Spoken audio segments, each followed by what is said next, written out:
the second game, or especially a position from the game we will analyze, I always try to choose two games, one of them having a meaning as a complete game, and the second one having some tactical or positional or some end game bound interesting developments. So this game is between Khurtsidze, very strong Georgian player, with equally strong Elena Sedina from Italy, and the head of their delegation and trainer, Stura, Grandmaster Stura, a long-time friend of mine. We played together many tournaments, we even shared the room and stuff. He really told me that the attack was impressive. And I really found it impressive after having analyzed. And I believe that you will also like it.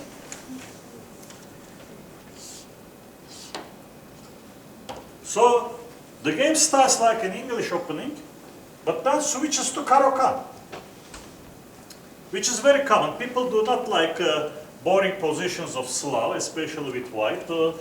They are not maybe so terribly afraid that they will be under some danger, but they basically this, people have more tendency to divert the game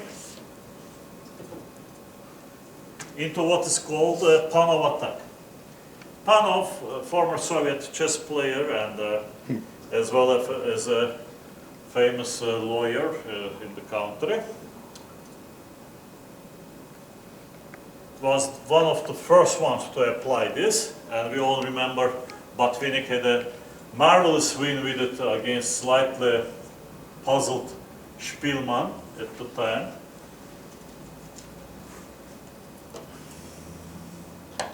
And here there are many moves. I mean, some people play knight c6, some people play e6 with some idea to transpose to Nimzo Indian with bishop b4 later, or to play like a semi-Tarrasch. Black has chosen one of the ways. Once again, considered to be a little bit dangerous for black. If black would have time to castle and then play a6, b5 or knight b6, black may turn out to be better because of the isolani on d4. But as we know, timing is very important in chess. White gives back the pawn, right in time, which is theoretical. And now goes queen e2 check.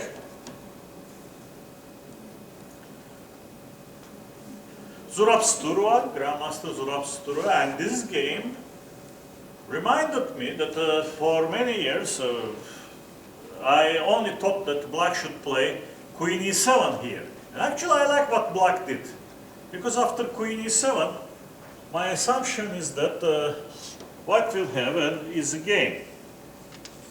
Probably not by exchanging immediately, by just playing bishop f4, threatening to capture slightly tactical on d6. And then, after the exchange, black has to cover d6. Now it's interesting, d6 is weak, but black will try to use d5 square. Actually, possibly bishop takes e2 is much better than the stereotypic move knight g2. No, bishop e2 to take back with the bishop, king e7, and now bishop f3. And knight g2. White has a very easy game, and it's really doubtful that black may fully control d5 square. I like this position for white. And I like in some way at the beginning what black has done.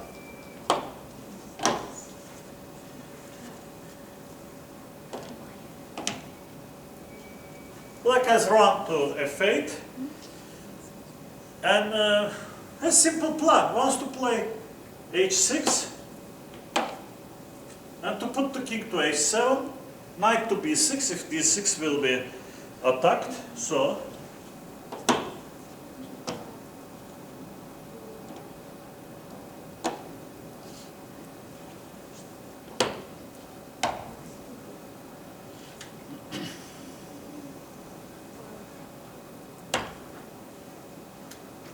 White also decided that the bishop doesn't do much there.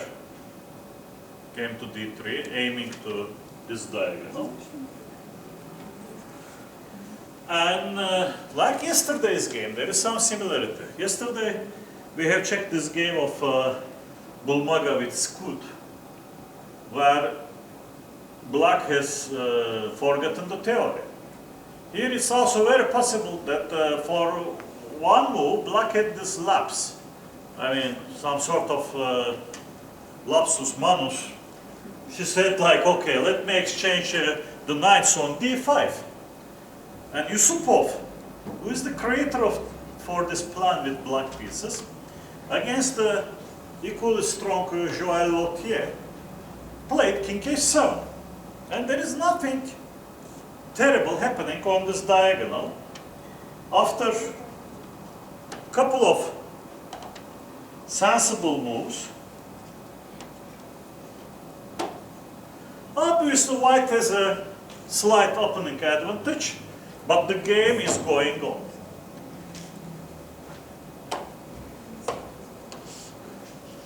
But in our game, Black exchanged on d5.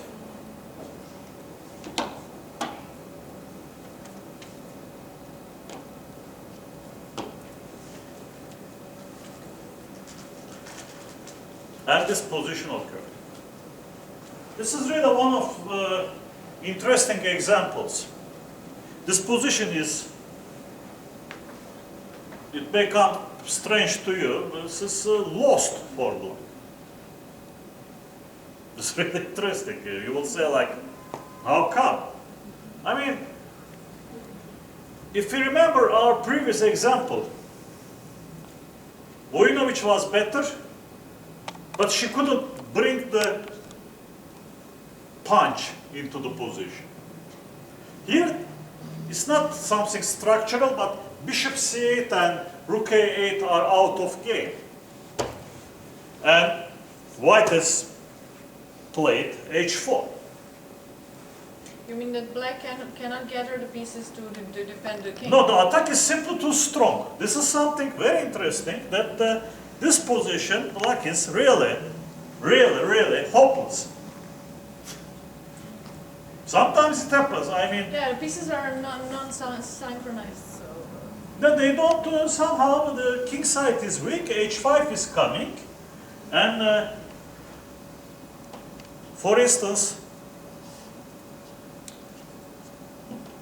this is a very simple motif, showing us how much lost Black is. Okay, queen d4, bishop d4, hg5 is really horrible now with two bishops.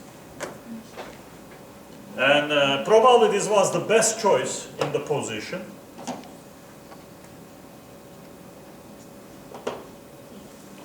Similar things with knight f6, that danger may come once again from this side. Also very dangerous. Because, I mean, I heralded things a little bit earlier, but this is completely gone. Completely gone, I mean. So, very strange. Yes, that queen on b6 is also seems to be in the game via d4 or something, but actually there is no time. Doesn't reach. Doesn't reach. It is very close and very far away. So, I mean, it's like many times it happens. So, people ask like, what's your rating? I'm 2600. What's Kasparov's rating? 2850. But it is very close. Oh, but also it is very far away. It's really, there is a big difference. And here, Black has chosen knight b4, gaining some time, hoping that after h5 she can take on d3. At least one bishop is gone. But very strong move, knight g5 king. This makes the beauty of this game, and this is the exact moment Grandmaster Sturua made me to be aware of what has happened in this game. After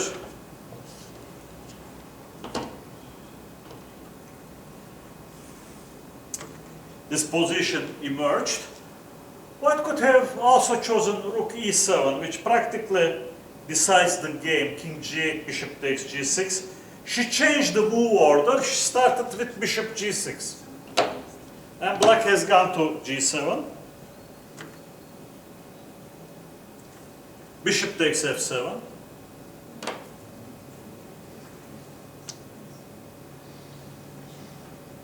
And now we see that d5 and bishop e5 check is losing at once. And black has difficulties to protect g6 square. So came this.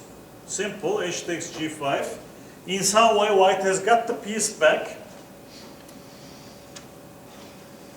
Then brought all the pieces into the attack.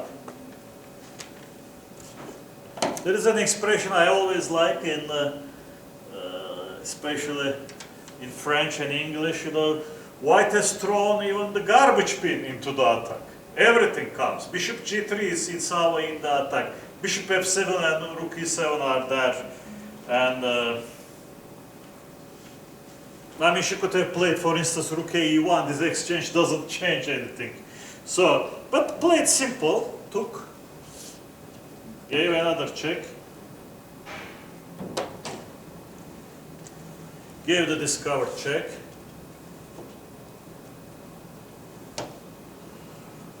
And also now, material-wise speaking, she is winning. I mean, once again, you know, it's a matter of taste. The bishop takes d6 would have finished the game off. She played very simple.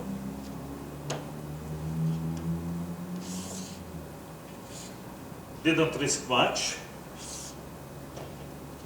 And concluded a very well planned attack, I would say, because there is nothing difficult about the execution, but when she has played h4, it seems really, like she saw probably all the ideas. So the plan succeeded. So in the first game we saw that the plan made things more difficult for hometown player Jovana Vojinovic. If she wouldn't have chosen that plan, she would enjoy some edge.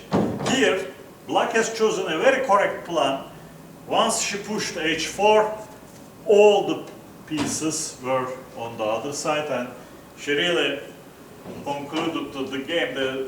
The game played itself. There was nothing so difficult to find the final moves, but she sensed the momentum, and just after h4, black was helpless. So this is the end of our first session today. Yes, now it's my time. Okay, I was checking a little bit the games which are ongoing. So I don't know, probably first 6 boards are promising some nice explosive battles. they are, yes. Yeah. So I think it will be a lot of material for the next session at 6:30 to maybe make some small introduction in the games of 4th round. And for now we are finished with our first live streaming with GM Atalik, and see you at 6:30. Thank you for watching. Bye.